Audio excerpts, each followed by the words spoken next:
Ferrari has concluded the first day of free practice with the SF24, offering a valuable assessment to further understand the car after last week's pre-season testing session at the Sakhir circuit.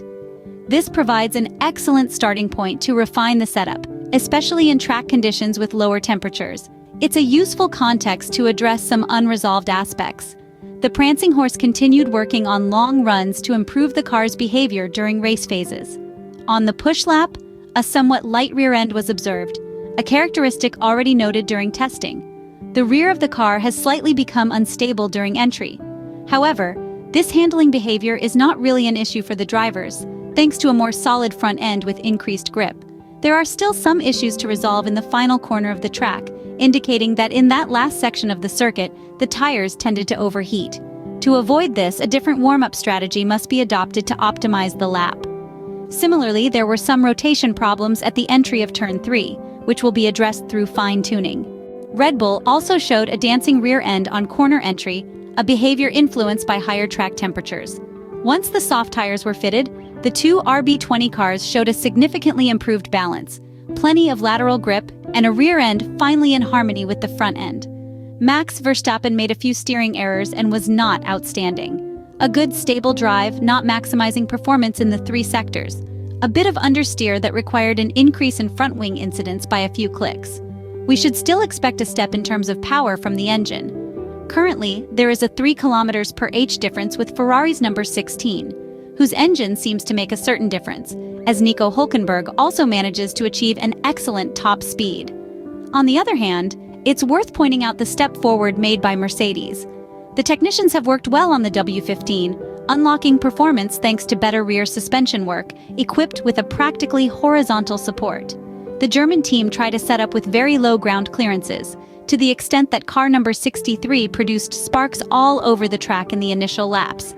They were trying to generate as much downforce as possible, but during the tests, they had to raise the car by 1 or 2 millimeters at the front.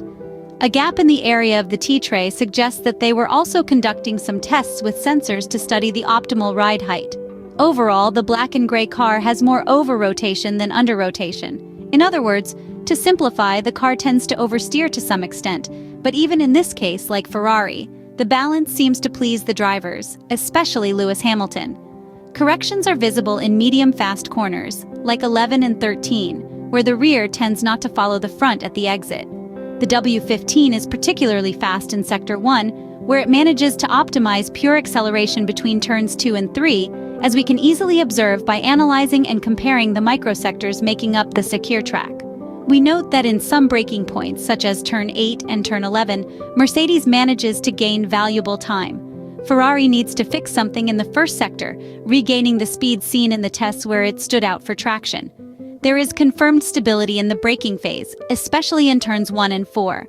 The area between 8 and 10 also needs to be optimized, with the goal of gaining crucial fractions of a second. The two SF24s are fairly balanced in the straight between turns 12 and 13, where downforce is needed, a very positive sign that needs confirmation for the rest of the weekend.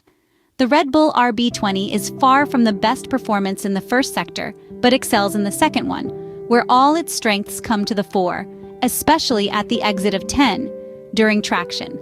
It is a part of the circuit where the red car should regain some lost traction. The Austrian car is generally good on the straights, but we wait to see how much power they can unleash in Q3 on Friday.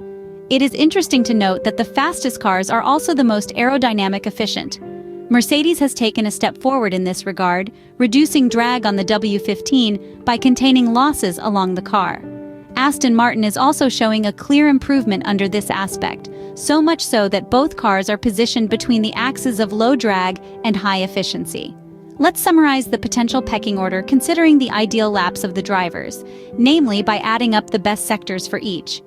Mercedes leads the chart, with Aston Martin 0.3 behind the first W15. The fastest Ferrari is Carlos Sainz's 0.4 adrift, the same gap as Max Verstappen. The impression is also that the W15 used a very extreme setup regarding ground clearances. It remains to be seen whether the rest of the teams can push on this front.